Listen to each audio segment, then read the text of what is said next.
has published 8 books, the most recent being Countering Violent Extremism in Pakistan, Local Actions, Local Voices, which identifies the various ways in which local people are responding to the violent extremism that has manifested in Pakistan, recapturing their culture, finding the sparks of hope to counter extremism, and creating alternative narratives about culture and identity. She is the former head of her department, has been a member of the Research Advisory Board of the Pakistan National Commission on the Status of Women, was treasurer and the vice president of the American Institute of Pakistan Studies. She has been the chair of the South Asia Council of the Association for Asian Studies.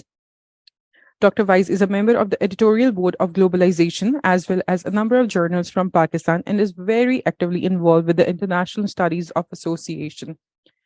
She has been in Pakistan for quite some long and has been a great friend to PIDE. And I hope, as the beacon of hope she is, she'll guide you how you have to write your thesis. Listen to her carefully, ask her questions, and that will be, a great learning for you all. Thank you, Dr. Weiss. Here's the thing. And I remember saying it in this very room like 5-10 years ago. In the United States, and actually globally, we have a norm in academia that we don't use our phones when we're in a venue like this. If you must call somebody, if you must take a phone call, please leave the room and then answer your phone. Please do not. Oh my gosh, somebody once, I was talking and somebody answered their phone and started talking on it. It was like, okay, I'll stop, But it's just a common courtesy worldwide. And the only reason I'm going on and on about this is that some of you have talked to me about your desires to study abroad. I have 2 phones. So that was the other one I was picking up. One ek mera Pakistani phone hai, dusra mera American phone hai. So anyhow, so what I've come to talk with you about. So now that we understand that it's best for you not to be using your phones, I have to, because that's where my notes are for what I want to talk about. And you're certainly welcome to write notes or type notes or whatever you'd like. Actually, I was telling Fahad Sab that today we're going to do something very old school. There's no PowerPoint, there's no multimedia presentation.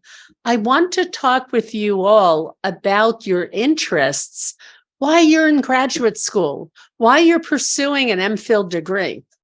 Before I do that, is it okay if I don't have a mic? I mean, for your recording. Is this on? Okay, can you hear me okay in the back? This is better. Now I feel like I'm an MC on some television program. तो सबसे पहले मुझे आपको कहना है मेरा नाम doctor Anita vice है और मैं पाकिस्तान आती जाती हूँ 1-2 लोग पीछे हैं हो सकते हैं you were born before I ever came to Pakistan, but the rest of you, मैं पाकिस्तान पहले आई थी 1st January 1978 और उर्दू सीखने के लिए. तो मतलब है कि I've been coming here a really long time. तो मैं अपनी तकरीर उर्दू में कह सकती हूँ, लेकिन एक बात है और अगर we're going to have a free flow conversation here, but if you must answer in Urdu, please just talk slowly. I don't mean low versus loud and soft. I just mean don't talk too fast. फिर थोड़ा सा मुश्किल है because मेरी आदत नहीं है. मैं पाकिस्तान आती जाती हूँ, लेकिन then it gets a little hard. Anyhow, but the idea for today's talk came from कम से कम 15 साल से, or I don't know, when the University Grants Commission ended and it became the Higher Education Commission, the HEC decided that what they had to do is they had to create a system for external examinations of doctoral dissertations. I don't know how long I've been doing this, 15 years, at least 20 years. I mean, and it's really kind of fun for me. I go to different universities in Pakistan for one reason or another. I figured out when I've been doing research in different remote parts of Pakistan, if I offer to give a talk, they put me up in their foreign faculty guest house. So it's a really cool thing in Pakistan. But what I'm saying is I've also learned, let's see, probably nobody wants to sit here because I'm going to be breathing on you, but you could bring chairs in and put them in the front. There's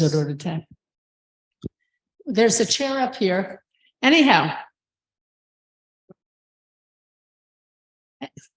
Anyhow, so it's really from my experience of being the external examiner on many, many, many doctoral dissertations that it occurred to me many years ago. I started running doctoral dissertation workshops. It was something I created between the American Institute of Pakistan Studies and the Higher Education Commission. Bastika. All this movement is just... So it started with that. And my goal for the doctoral dissertations was that I wasn't happy with the quality of the dissertations I was being asked to read. And I realized one of the problems with that is that either the advisors really didn't know how to advise, or they really didn't care.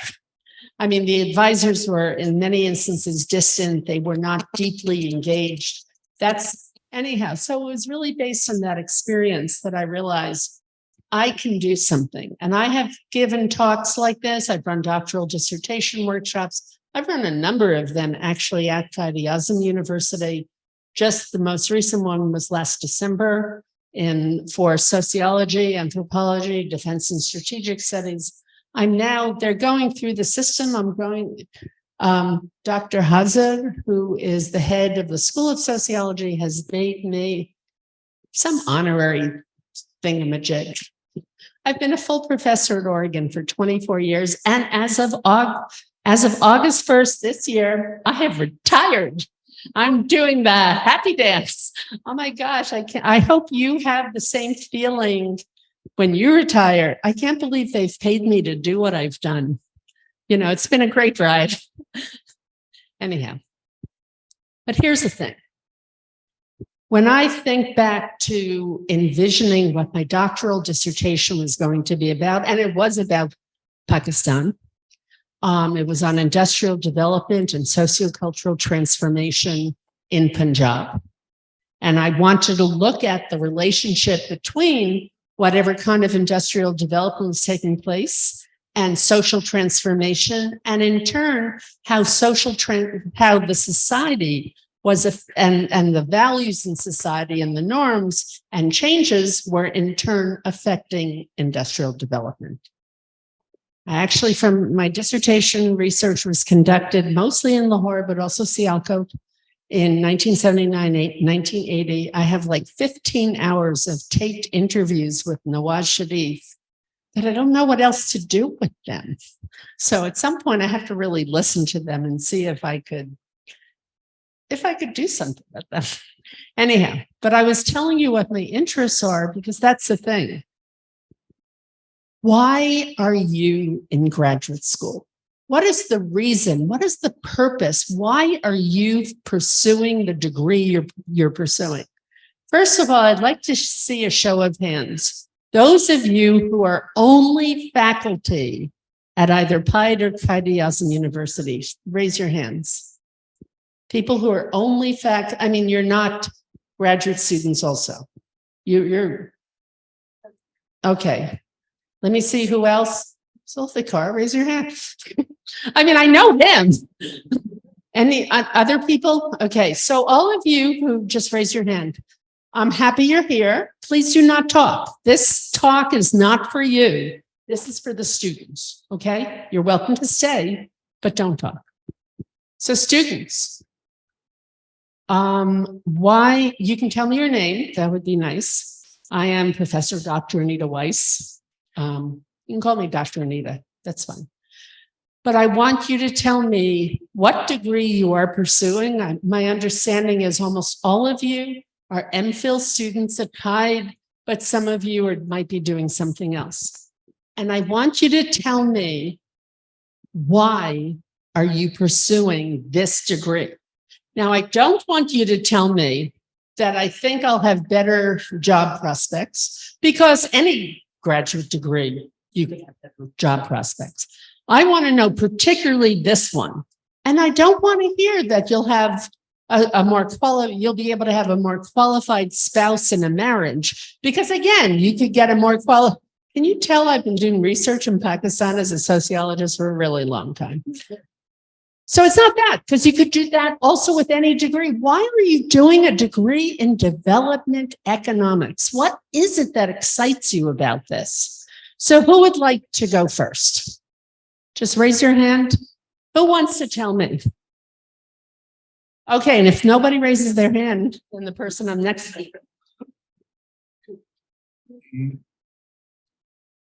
I don't know the exact reason, but to be very honest, yeah. But I know the reason why I wanted to study at PIDE. As you can probably tell, I'm not your regular MPhil,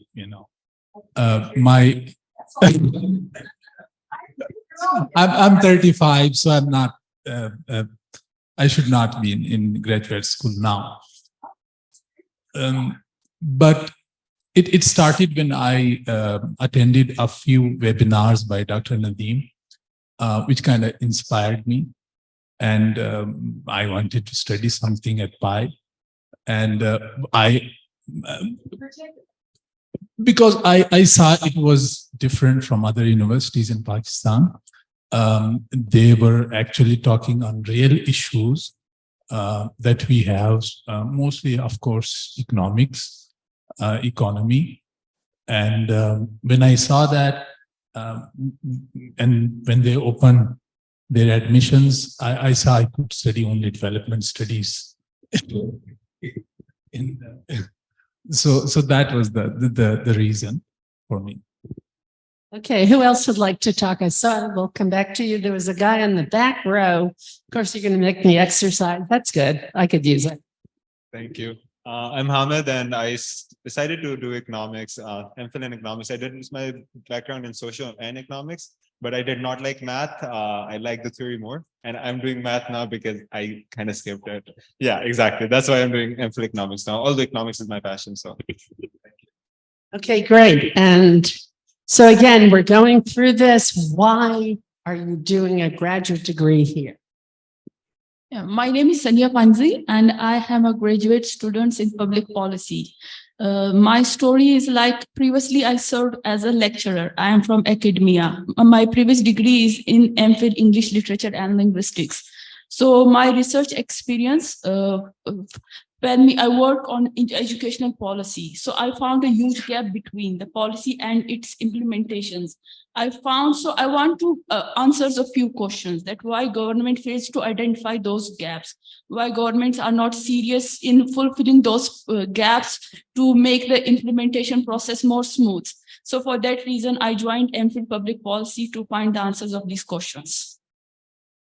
That's great. I should say, she mentioned that I've been a professor in the Department of International and Global Studies.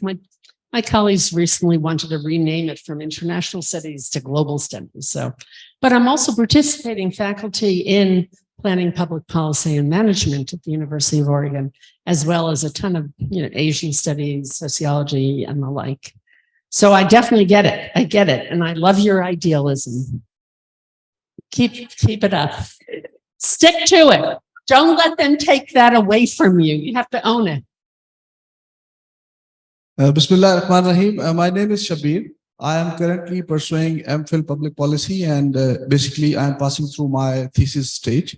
So my idea for joining this public policy program was to explore the theoretical foundations of public policy design and analysis, because I had about 22 years of experience once I joined this program. But then I wanted to have some systematic and some, research-oriented pragmatic approach to be attained through this degree program, so that I can then design the research and I can then delve deeply into the issues, the problems, their understanding, and their implications on the public policy design analysis as well as the reforms. So that's how it is. So again, we've heard about policy reforms and policy reforms, changing policy for the better. Who else would like to talk? Why are you pursuing this master's program? Hello, ma'am. This is me, Samia. I'm doing here MPhil in Economics and Finance. And after graduation, I was interested in doing job. But my father insisted me to pursue my qualification. So that's why I joined PIDE. Oh, why PIDE? You could have learned anything. Why? What is it about PIDE that animates you or excites you or really interests you? This is what you have to think about at this point. This is William Shakespeare's. Because I don't want to talk really loud now and then lose my voice. William Shakespeare said, "You are up logum kobate." William Shakespeare. Usne kaha, life is not a dress rehearsal. This is it. And when you were going, well, in the West, as students go through school, everybody keeps saying, oh, you can decide what you want to do later. You can decide what you want to do later. In Pakistan, you usually have more intervention by parents and relatives saying, do this. But now you're all old enough. You're all in PIDE or plagiarism. And now you need to realize that these choices are your choices right now. And they matter. The choices you make now are going to matter forever. Yes, you're pursuing MPhils. Is there anybody here who's actually enrolled in a PhD program? Okay. Okay. But I mean, for MPhils, you may stop after this, or you may continue on, right? But I will tell you that in my field, did a doctorate in sociology at Berkeley. Berkeley, you have to choose 3 fields for your oral examinations, plus theory. So theory was there, wasn't interested, had to do it, know it, still not interested. But my 3 fields are sociology of religion, sociology of development, and sociology of South Asia. My last book, not the most recent one that she mentioned, the one before it, that I've actually talked about in this room. That book is, remember I said development, religion, and South Asia. That book was interpreting Islam, modernity, and women's rights in Pakistan. So at the end of my career, I'm still with it. It has followed me my whole career because that is my passion. And that's what you have to figure out. What is your passion? That this is something you're so interested in that you want to know, you want to understand more. So you want to create better public policy that can help to build a better Pakistan and a better world. And you want to understand the foundations of public policy to make a positive changes. And you want to so I joined PIDE after that. Now I'm indulged in research with many here economists like Dr. Nadeem and Ma'am Farhat also. So, but okay. Who else would like to tell me why you're doing what you're doing? And what's your passion about? I Noman Ahmed. I have done MPhil in econometrics. So I found that I'm good in statistical data analysis, and I love to. Okay. Okay. I love to play with data, and that's why I want to do pursued my PhD doctorate in econometrics same field. That's why. That's great. You know what you enjoy doing. You want to make sense of it and you want to pursue it.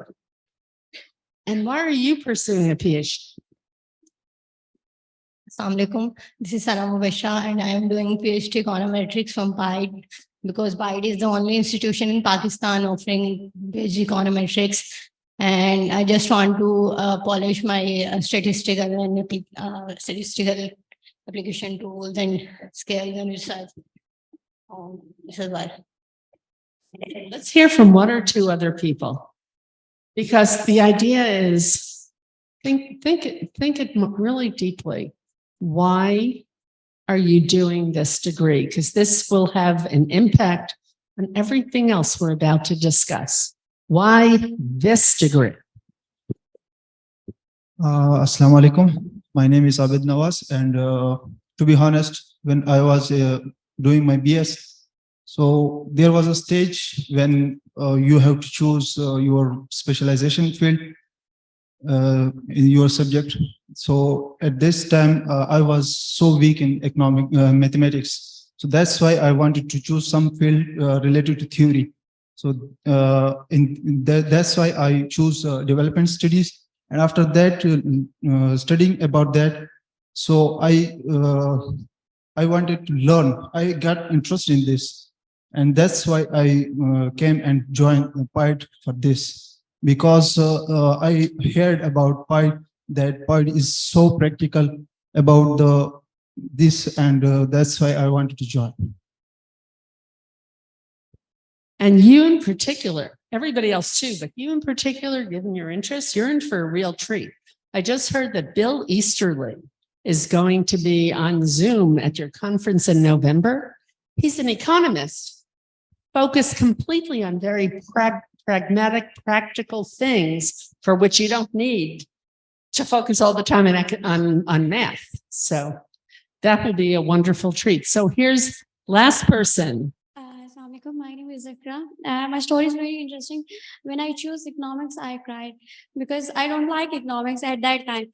But because I am a student of mathematics, but at that time when I offered 3 subjects of mathematics, I chose economics is missing. So I think there's something is missing in my subject. So then I skip one math subject and then I choose economics. And then I done my MSc. Now when I wish to do MPhil economics, then I choose PIDE because I think PIDE is something different from other universities because it's focused on practical things. That's why I choose PIDE, and now I'm sitting here. And Anita no longer crying, right? Okay, let me go. Those of you who've just walked in, please realize we have a ban, except for me looking at my notes, we have a ban on the use of phones in this room. So now we've talked about why you're in graduate school, why you're pursuing this degree. Most of you didn't speak, but I want you to deeply think about this and pursue that thought about what interests you, what excites you. You know, because something has to interest and excite you now for you to keep going, for you to keep continuing. Now, some of you have a thesis topic, some of you are developing it. One of the things that I've learned in my experience in Pakistan is too often what it is. If you can turn your phones off, maybe that will help. I mean, instead of just silencing, I don't know, I turned everything on, except my note, the phone, my notes. Too often I have seen, like I've been handed a doctoral dissertation to read as the external examiner. I could read 25 pages and I still don't know. What is the thesis question?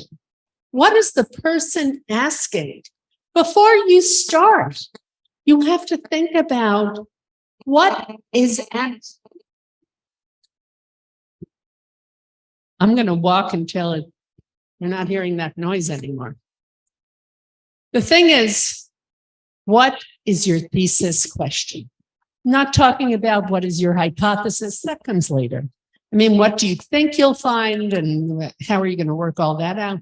Simply, what is the thesis question?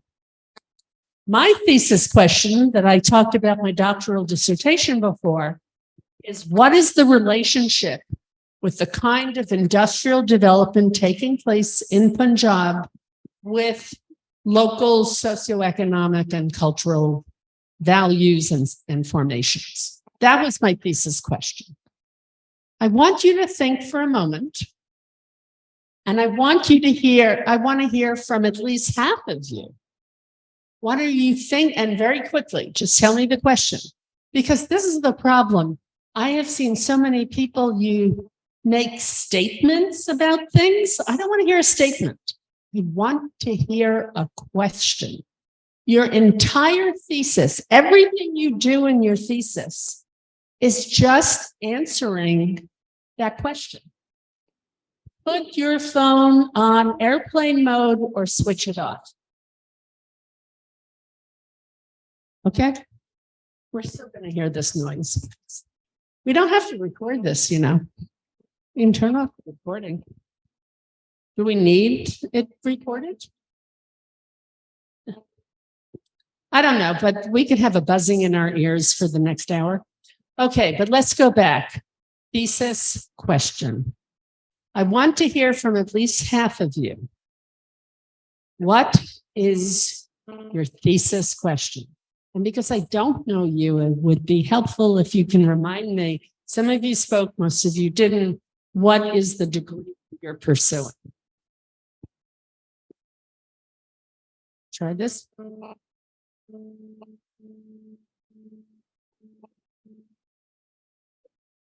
Is this on? Really? The other one I felt I could hear it. This is no different, by the way. So who would like to start? What is your thesis question? I'm Suha Tahreem. My degree is in MPhil Economics and Special. Ma'am, I'm going to develop basically energy input output table that is being not developed in Pakistan. And I think the thesis question would be to find the interlinkages between different sectors of energy and how it interlink with other sectors. And if you rephrase that into a question, what are the linkages that connect?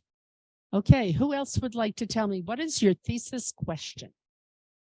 Suleiman from MPhil Development Studies. I'm looking at whether the creation of multiple ministries relating to transport, whether it has decentralized the transport sector of Pakistan or it has created fragmentation. Okay, how the various ministries concerned with transportation, have they decentralized this? Have they? Great.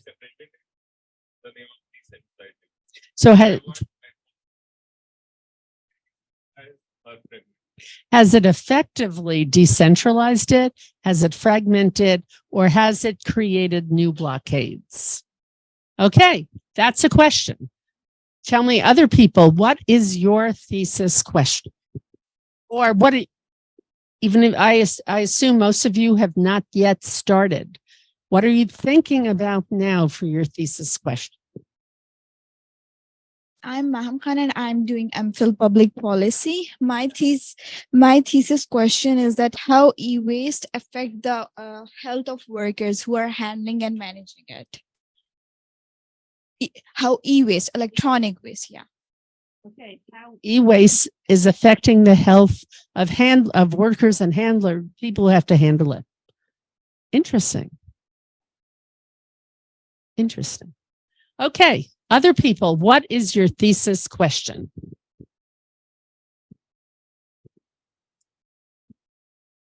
My name is Asadullah, student of Economics and Finance. My topic is how does capital structure change during recession?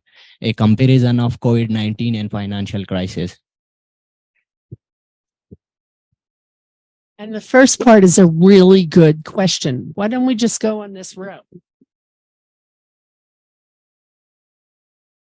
I'm Mohammad Uzair. I'm Mohammad Uzair, MPhil, student of MPhil Public Policy. The question of my thesis is why Pakistan exports at low level and the role of Trade Development Authority of Pakistan in facilitating exports. You're saying what is the role? Yes. My dissertation is on supporting these industries. The output. Okay, next. Hi, I'm Asif. I'm a student of development studies. So my question is, how does the expansion in higher educational institutes results in graduate unemployment, and what are the labor market implications? That might be a little bit harder to research, just to give you that That's an issue of like credential inflation, which has not been researched in Pakistan. Okay, so that's what you want to really be looking at, credential inflation. Exactly. And with credential inflation, and what is the impact on the market and social jobs? inequalities. It's Hamid again. I'm for economics. My research topic is tax compliance, and just want to see how the behavioral side of it, how it differs from the West, and what social factors are behind it. Just dig deep into that. So what are the social factors behind it? My name is Noman, and I am from MPhil Econometrics, and I'm basically from MPhil Econometrics. So I'm analyzing the forecasting techniques for the natural gas sector that is basically linked with the energy sector. So also I'm analyzing like why Pakistan not revised their allocation policy that was published in 2005, and till now it's 2023, but still they didn't revise and still relying on it. Okay, just to give you feedback, most of what you said was a statement, not a question. But I understand that you're looking at basically another statement is that Pakistan has not revised this policy since 2005. So it sounds like not only are you looking at what are the implications of the lack of revising it, but make an argument to what extent would it be beneficial to Pakistan if they revise this. I mean, be careful that you don't have that you don't put your values in something, that it's not a leading question. So who here, let me have one or two of the five of you, who would like to talk? I have not decided what my question is going to be, but I do have the rough idea of the topic. I still have to go through the literature. It might be something related to how we can build resilient communities in Pakistan, especially like when we have some sort of disasters or hazards, we see economic losses, we see life loss, we see financial, all sort of losses. ठीक है? तो how can Pakistan most effectively build resilient communities in to be prepared for disasters? Now, are you going to focus on the local government, or are you going to focus on other things as well? Okay, so what are best practices for local government to pursue to help provide resilient communities that can face disasters? Okay, who else in this little quadrant? Who else would like to talk? My name is Mevish, and I'm pursuing my MPhil in Economics and Finance. To be very honest, I did not even discuss and sketch through that what I wanted to work on, but Pakistan debt crisis is always like the major issue, and I just wanted to work on the gaps that why this issue is prevailing in Pakistan since its existence. Why does Pakistan consistently face a problem of debt gaps? Is that it? There you go. You have a thesis question. Or you can modify it, but you have a starting.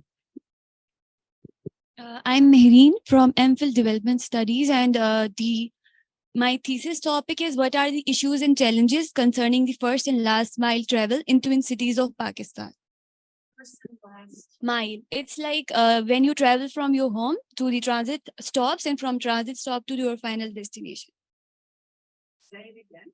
From your home to what are the issues and challenges concerning the first and last mile travels in twin cities of Pakistan. Interesting. And you need to think about why you want to pursue that. Okay, so who else? Who hasn't spoken? There you go. Thank you for volunteering. Hi, my name is Mamoona Sajjad, and I'm doing my MPhil in Public Policy. I have done some work on like about to finalize everything. It's like to explore and analyze the power of cartoons, specifically political cartoons, on the how it's impacting the perception of people, individuals, focusing on the Gen Z and Gen Y.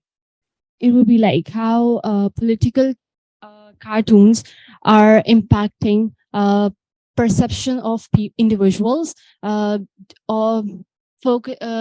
It would be like of Gen. Yes, it's kind of hard. Yeah. Yes. So that's something to think about. Okay, let's hear from one or two more people. You haven't spoken, have you? She spoke. You're making her do it for you. Assalamu alaikum. I'm Amnahan from MPhil Economics and Finance. My research question is, what is the relationship between R&D and farm performance, and what is the impact of R&D and farm? How does the impact of R&D expenditure on farm performance? Research and development, which are listed in our Pakistan Stock Exchange. There are 36 sectors. So I cross comparison between them. What you want to do is part of your question is on the performance of firms listed in the Pakistan Stock Exchange. Okay? Okay, one or two more and then we'll move on. What's your thesis question? What are the skills and competencies required by the civil servants in higher service cadre to perform their job effectively? I mean, the question is, what skills are necessary to learn to be able to perform effectively in civil service in Pakistan? But that's not what gets you into civil service, because you first have to take a test. So it's a little problematic. So my name is Hiba Zahir and I'm enrolled in MPhil Development Studies. So I'm pursuing this with my interest in development field, and I'm planning my research question as being for like what are the economic consequences of a disability in Pakistani society, as in what challenges do they face, and like from an economic perspective. That's a very good question, except I would say you should narrow it down. What are the effects of physical disabilities? Because, you know, disability studies, physical, mental, so many others. But if your concern is what are the effects of physical disabilities on individual economic performance, perhaps, or saying individual might be more, you know, problematic, but something on economic opportunities. My name is Rabia Basti, and it has to be much closer. hello. Closer. My name is Rabia Basti, and I am doing MPhil Economics and Finance. And my thesis topic is what is the cyclical behavior of monetary policy in Pakistan? Why? Why do you want to know that? I don't have any much more understanding of my topic, but this is No, I'm not joking here. What is the cyclical behavior of Pakistan's monetary policy affecting what? Or how does the cyclical behavior of Pakistan's monetary policy affect overall well-being, affect availability of pharmaceuticals in the marketplace? I mean, there has to be a... Actually, we want to check in which time period it becomes pro-cyclical and in which time periods it is counter-cyclical. So what are the socio-political inputs that affect cyclical monetary policy? And in what eras is it more favorable or less favorable? Something like that. Is that what you mean? I have to read. I know, but I mean, so it's not just understanding monetary policy, but understanding the impact, the implications of it. Yes, thank you. I already have spoken about. Yes, it was this question. number of ministries. Okay. Sorry, I thought I just remembered why you're here. Okay, let's hear it from one last person. Okay. My name is Shella from Public Policy. I want to do research to identify the gap between the student who have technology and the student who didn't, and want to see the effects on their academic performance. I would suggest that you need to develop that further, because we know that students who have had access to technology and learning technology earlier, we know their academic performance is going to be much better. Now, if you want to say career options, I mean, I don't know, in the United States, one of the most highly paid professions in America is to be a plumber. It's probably a mystery, hey, and it's not that well paid. So you could say on economic income, perhaps, but still, I think if that's what you're looking at, people who have learned technology earlier are going to be at a great advantage. So if what you want to do is you want to explore what is the nature of that advantage? Is it economics? Is it economic income, or is it academic performance? But I think you need to explore it a little bit more, because otherwise we know what the answer is. Like, you have exposure to technology, you're going to certainly have a greater academic advantage. Anybody else just dying? Tell me what your thesis question is. Was this useful so far? Because now we're going to take these thesis questions and take it, what is the next step? The next step is to develop a methodology. What is the importance of talking about methods? That's how you're going, what are you going to do to answer your question? Now, that's all that methods are. Some people, and I could see some of you in maybe econometrics, or some of you who are really into the math, I could see how you might get so caught up in the quantitative methodological processes that you lose sight of the fact that you're just doing this to answer a question. Now, I'm not going to tell you what methodologies to use. The important thing about developing a methodology, this is where you have to sit down with your academic advisor, your thesis advisor.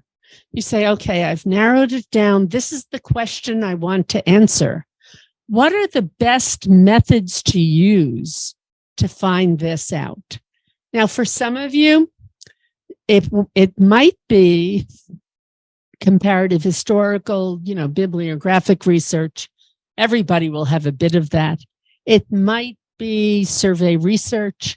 It might be running numbers that you might get from some database. It might be participant observation. You want to understand the impact of a physical disability on being able to perform well in schools at different levels. Go to those schools, sit in different schools, go to a lot of those schools and sit in and observe with permission, of course. And any type of methodology that you use when you engage in human subjects, you morally need to tell people that you're doing your research. Now, here in Pakistan, मैं कहती हूँ that it's a moral obligation that you are careful with human subjects research, that you will not compromise the well-being or the situation of anybody with whom you interview. In the West, it's mandatory. You have to have people sign things, which in Pakistan is actually pretty problematic. People here often, especially agar unpad hai, they don't like to either uska dastakhar or uska thumbprint or anything, because they're suspicious of what it really is. So that we all know that is an issue. I once had a huge fight with the human subjects clearance office for graduate students at my university, because I had a student who was going to look at access to microfinance and its impact on women in poor slums of Lahore. And they were insisting that she hand out permission forms that had to be signed. And I said, so, and I won. I was like, she'll ask permission. I trust her. But we can't, once she asks people for that permission, it compromises the study. Anyhow, but Khed, you have to realize the implications of any research you do. But what I'm talking about here specifically is the methods that you will use. You will have to talk about these methods at some point in your thesis.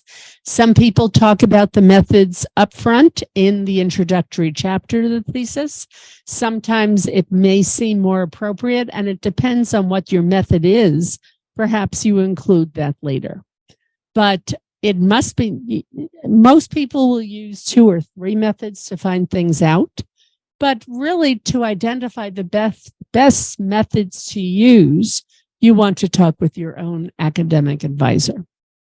Does anybody now have questions about methods that I could possibly answer? But I can't tell you what methods you will use. That's really for your own advisor. Any questions? Inshallah, pretty soon. You'll have a thesis question. You'll have sorted out what methods you're going to use. Nothing you do is being done in a vacuum. You are building on past knowledge, right? So how do we know that? What are you building on? That's where the literature review comes in. You know what your thesis question is. You know what methods you're going to use. Now you want to figure out what are the important themes in your research. The literature review, the best literature reviews are built around specific, explicit themes related to your research. I always recommend 3. Why? Because in the social sciences, and you're all in the social sciences, the norm is we always do 3. You want to, 3 is the norm. You could do more, but three is good. So you identify themes, and then you read literature around those themes. So for example, I've had a student do research on women's economic participation in microfinance in Lesotho in sub-Saharan Africa. So the first theme was women in Lesotho. So her literature review was on women in Lesotho. Who's done research on it? What do women do? There was not a lot of information in the literature about women's economic performance in Lesotho, but there were things about culture, society, Valletta, and what is the educational background and all. Second, the next theme had to be about the economy of that area of Lesotho. So that is another theme about economics, or third world development economics, or economics in areas like that, and then getting more specific about Lesotho. So that's another theme. And then finally, about microfinance, the introduction of microfinance in the area. What do we know about microfinance worldwide? What do we know about in Lesotho, and what have you?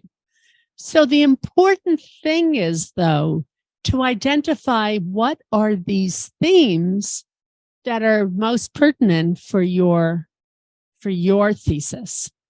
Too often, Purani Zamane mein. Sorry, just a little moment there where I misspoke. I'm sorry. I was saying about, what was I saying? Literature review. Okay. When I started reading these doctoral dissertations, I kid you not, I received a dissertation that the person said, here is a list of all relevant publications in the field of this thesis. No. First of all, you don't just have a list. You are building on the knowledge that already exists in the world. So because you're building on that, you have to say how that knowledge is influencing you in what you're researching. Is that clear? Any more explanation? But themes, ideally 3 themes. Okay, so now we're moving on from literature review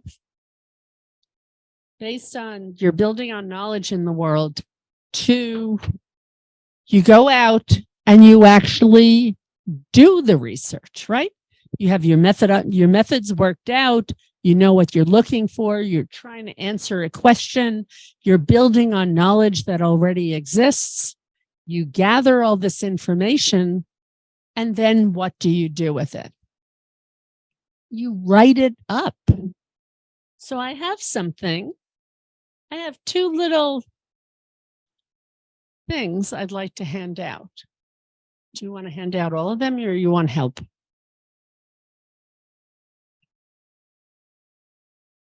You help on this side, he'll do this side.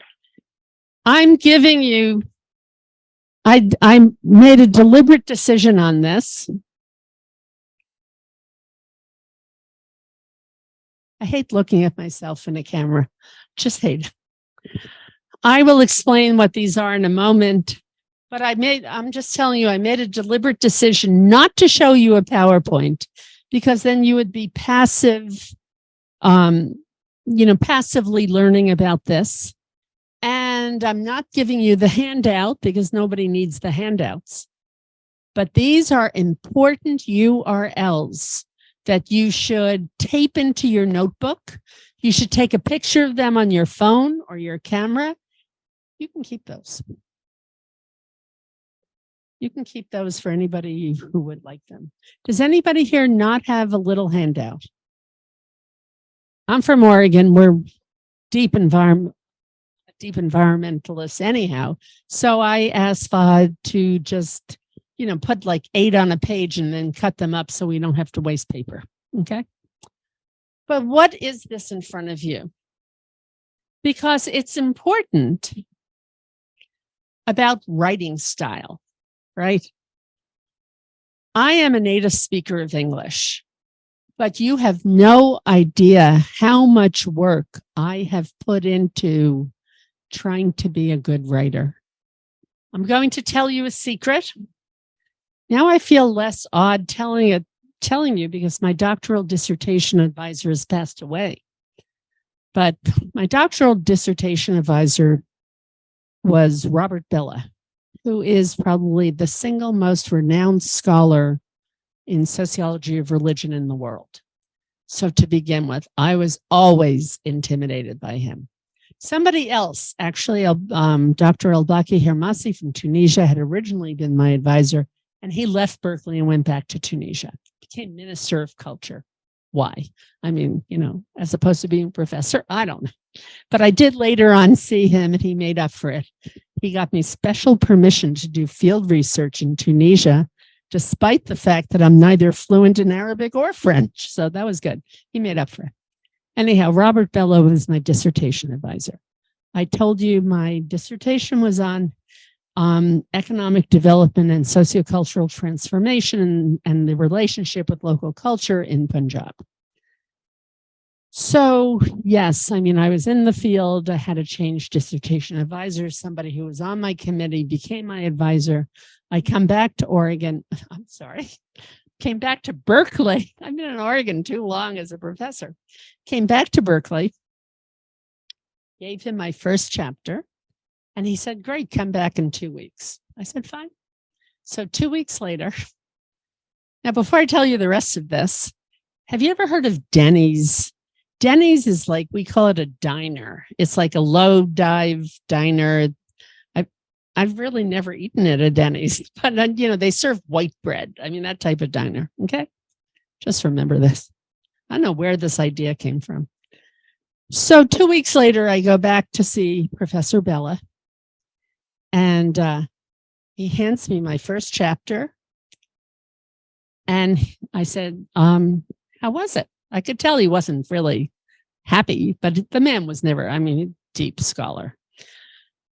So he looks at me and he said, I didn't read past page 2.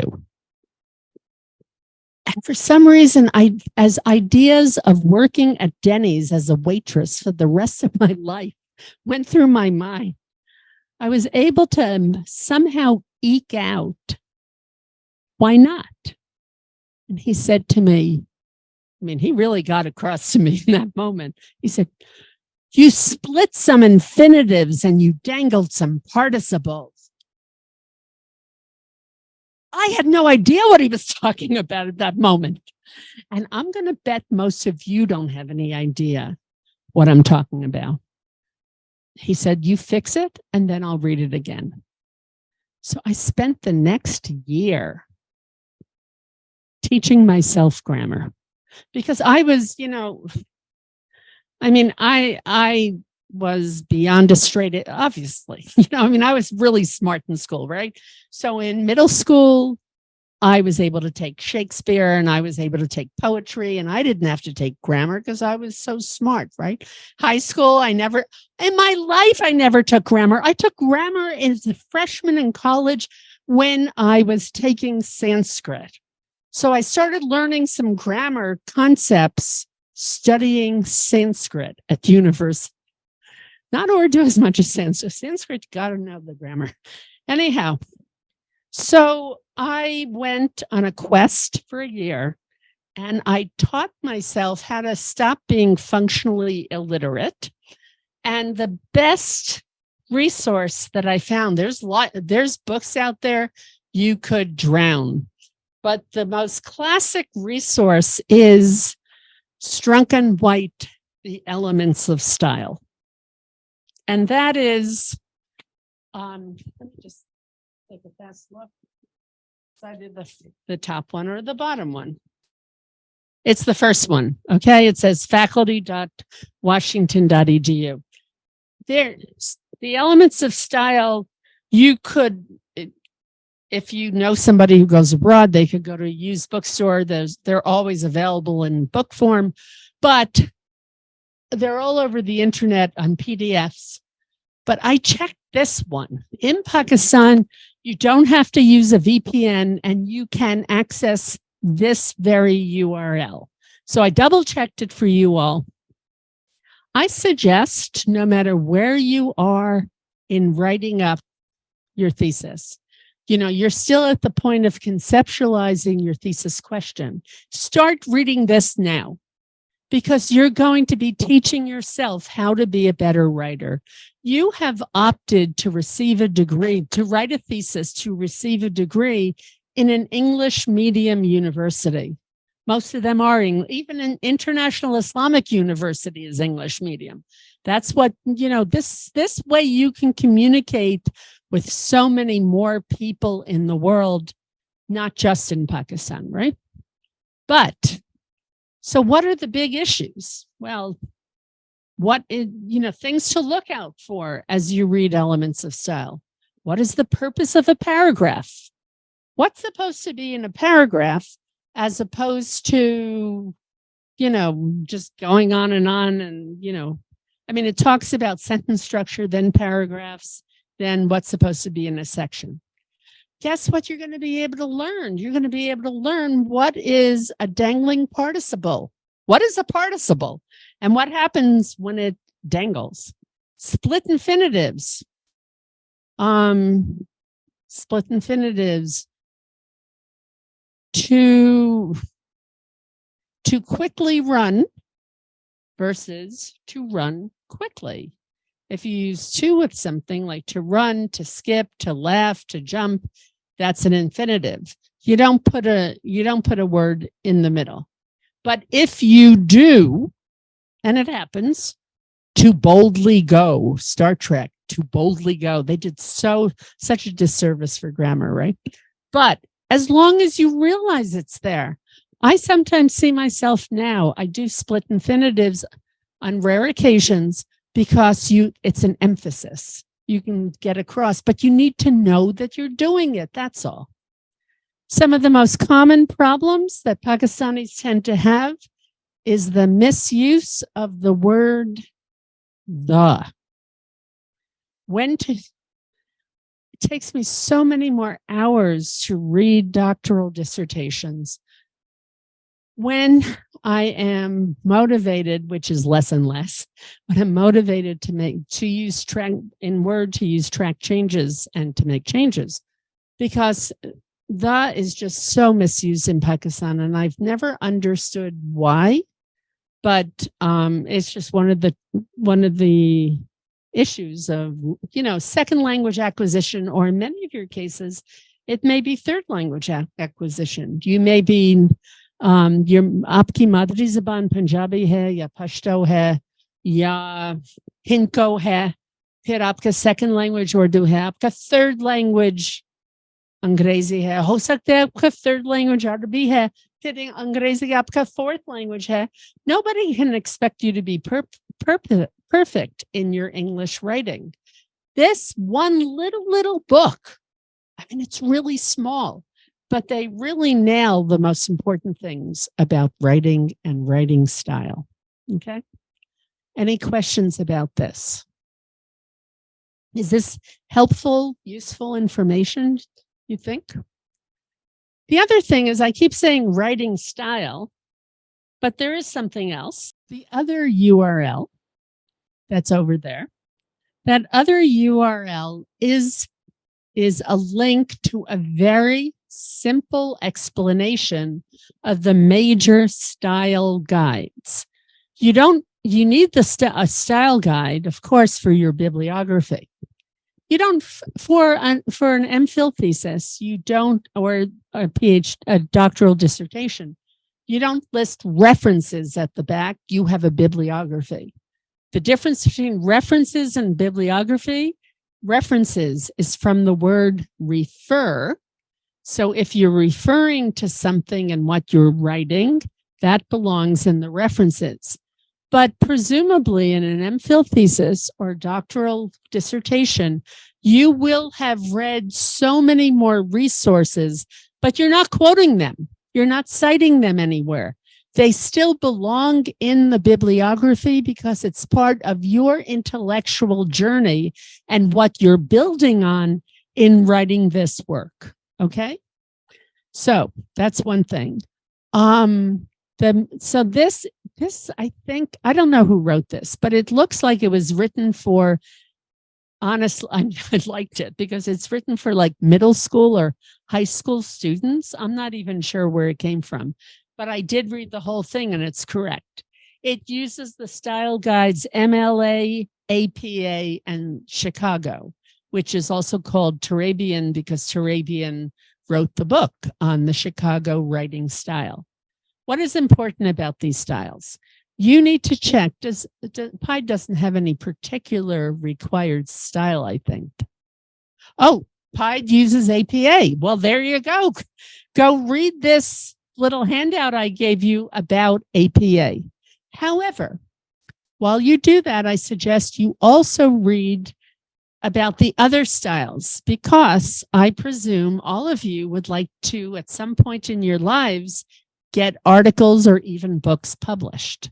Well, when you go to submit an article for publication, it's usually on the inside back cover of the journal, but now that everything's online, you have to kind of hunt for it. They will have a description of what they're willing to publish. They will tell you, we publish in these fields. These are the themes.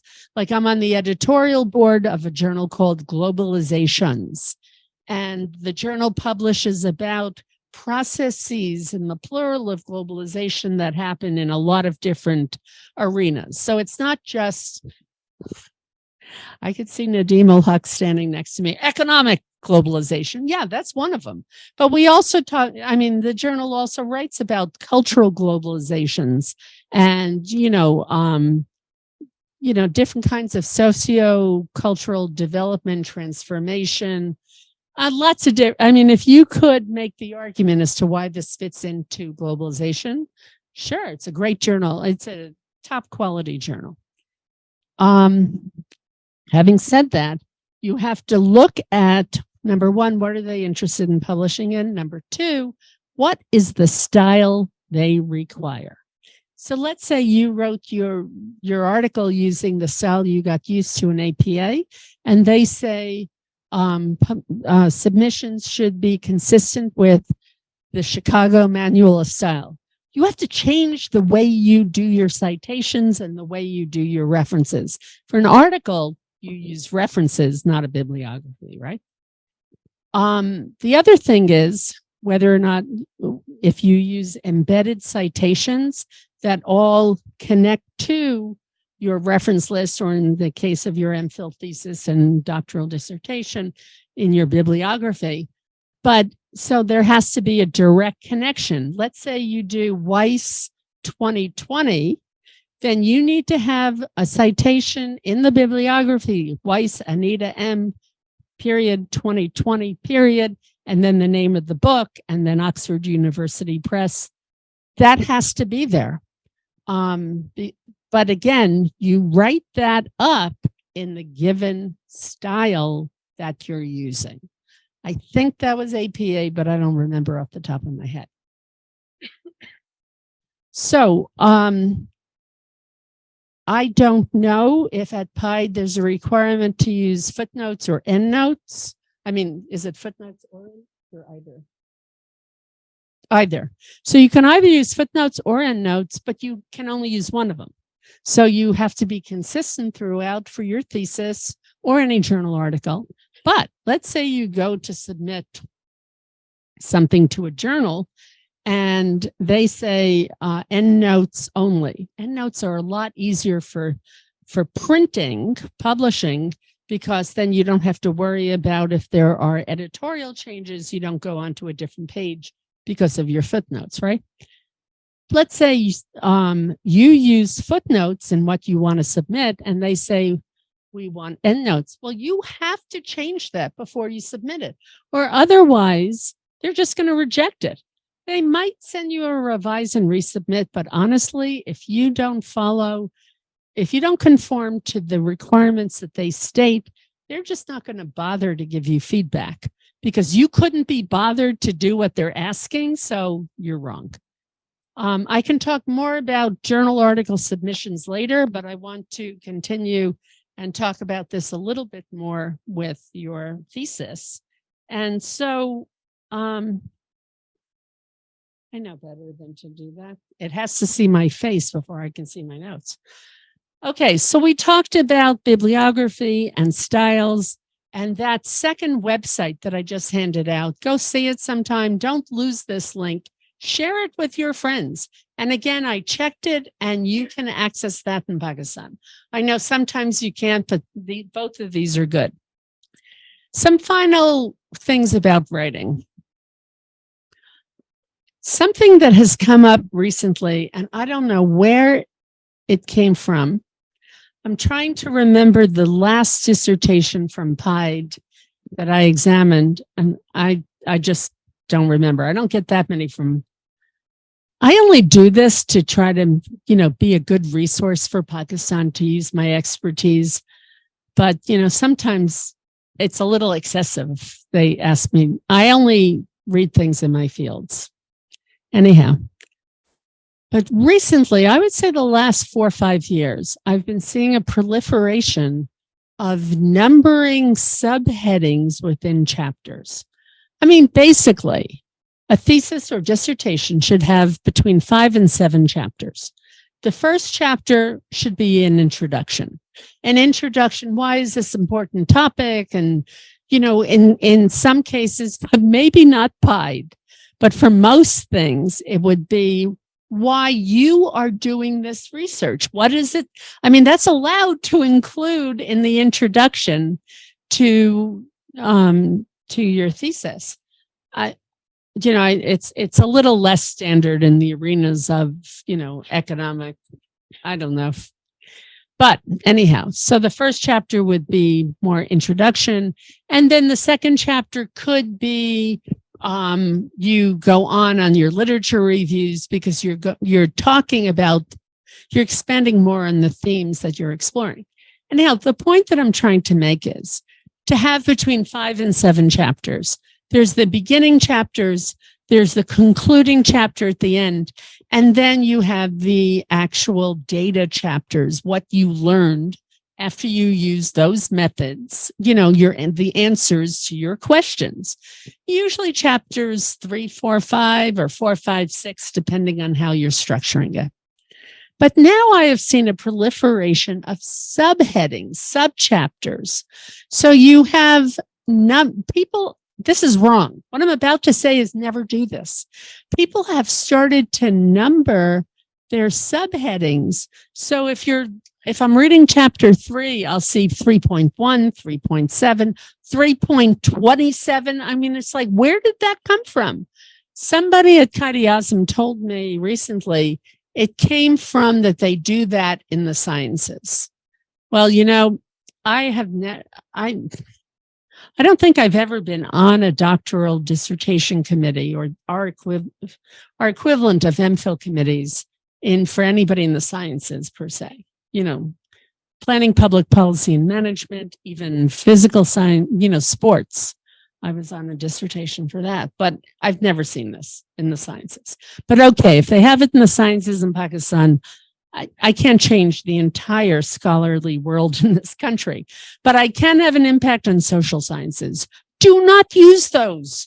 You do not have to have other numbers for other sections in your chapters. It's very distracting and it's not useful. So I'm going on and on because I've seen this more and more, and I don't suggest you do not use excessive subheadings, and there's no need to number them. Also, something you have to be careful, 2 other things that you need to be careful of. Number 1, I've seen a lot of people they repeat themselves too much, overly repetitive. You have to go through whatever you've written and figure out, this is, I always work from an outline. I always recommend it. I'm not saying it's mandatory, but know where you hope to be going. You don't have the conclusion figured out at the outset, but you have to be aware of repeating yourself over and over and over. Not a good practice. Coupled with this is the question of plagiarism. I don't want to just sit here and say plagiarism is not good. It's not. But why is it not good? Because you have the privilege, you have the opportunity, and take it like the passion with which I'm saying this. You are writing your thesis. It should be yours. You don't have to go to what somebody else has written and say that's your words. Of course, you want to, in your literature review or even later on when you're discussing your findings, you could certainly talk about how this is, Bill Easterly, who's written on development economics. Well, Bill Easterly would argue that this, and this. And what do you have to do for that? You include a citation. If you're using embedded citations, you write Easterly 2013 and then the page number from that quote. Or if it's just in a larger, the gist of it is you just say 2000. It's all in the style guide that I gave you. But this is your work. You don't want to be plagiarizing somebody else's. You can cite them, but plagiarism is just, it diminishes you. It diminishes your work. And now you do have to go through a plagiarism check. I know in Pakistan. We've been doing these plagiarism checks for 2 generations, I think. I don't know when they started it at PIDE, but they're a good thing, but they're also a pain in the neck. Because if you have a large section of a quote that you're including, the plagiarism check is going to come up, but you can get past that. You just say, I've cited it. The citation's right there. So you're okay with that. Are there any questions about plagiarism? I know we're just about to open it up to Q&A, but are there any specific questions about plagiarism? headings you say that you won't use like one? Not about plagiarism, but I don't know. Any questions about plagiarism? Thank you. I don't have a question. I just have a comment. Rephrasing and rewording is still plagiarism. You know, so that's another important thing. People think that, oh, we're just copying directly and we're not putting quotations, but even if you reword it, you still have to cite it. And citing is a good thing. There's nothing wrong in citing. You can have a lot of citations. And again, look at the style guide and how do they recommend, like, let's say you have a paragraph and in that paragraph, you are citing Bill Easterly, you know, like you're talking about concepts that Bill Easterly has talked about. Remember, he is your distinguished keynote speaker in the November conference and he rocks. He's amazing. Anyhow, you're saying about Bill Easterly this, and then you're talking about concepts he brought up. Just do one citation at the end of that paragraph. You don't have to cite every sentence separately. My question is, whenever we are writing for some journals, sometimes when we are writing, the things are very basic that usually go in a particular way. And it is not per se the conceptual plagiarism, but the lines are like this, is, to, refer, and words like that. We generally call it noise. But when we do check the plagiarism, it counts for, and then, journals do not accept up to a certain level. How to manage that? It's never happened to me. I don't include noise. Well, yeah. And if it does, then you need those references. You need to own what you write and you need to cite what other people have written. So at this point, and then inshallah, you will be done and you will be doctor and you will be doctor and the rest of you will have your MPhils. फिर मुस्तकबिल में खुश होंगे ना? But at this time, I hope this has been helpful. I hope it's been useful. I've just tried to walk you through the process of conceptualizing a thesis.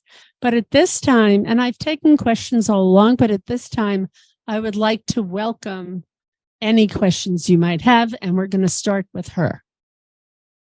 Ma'am, sometimes we get plagiarism in name of statistical technique, like 3 consecutive word. We don't write structure equation modeling to any other word. We have to write structure equation modeling, multi-level modeling, and some other hypothesis names, and sometime indicators name having 3 words. So one question is that, and other is related to, like, sometime we receive plagiarism on 3 consecutive words if we have a statistical technique names. Yeah. Because now you're talking. Okay, great. We have 2 mics now. Okay, so now you're talking about plagiarism. I thought you were talking about the other thing. Well, if you receive it on 3 consecutive words, first of all, for your own academic advisor, you can say, well, it's just the words. I mean, people will notice that. You shouldn't get it on that, actually. But it's the criteria, like it should be less than 15%. And if someone research is pure quantitative and it have to use these words multiple times, and plagiarism is around 15 to 17%, don't consider. I think you need to talk to your academic advisor about that. I'm not just getting off, sludging it off. I'm just saying that I've never heard of that as being a problem or an issue. So that's one thing. Second thing is a consistent misuse of the word the. A lot of the things that I talked about today, things that I've said don't do, I've seen that over the years.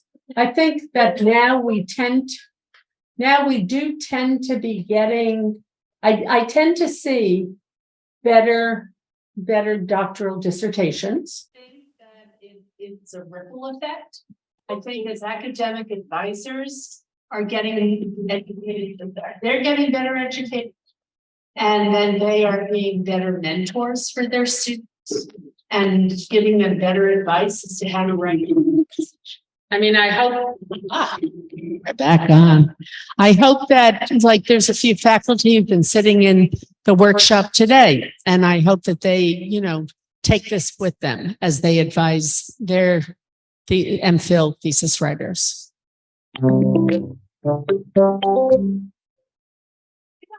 We don't really need that. We're good with it off. This is just the end. This is the Q&A. Any other questions? Yep.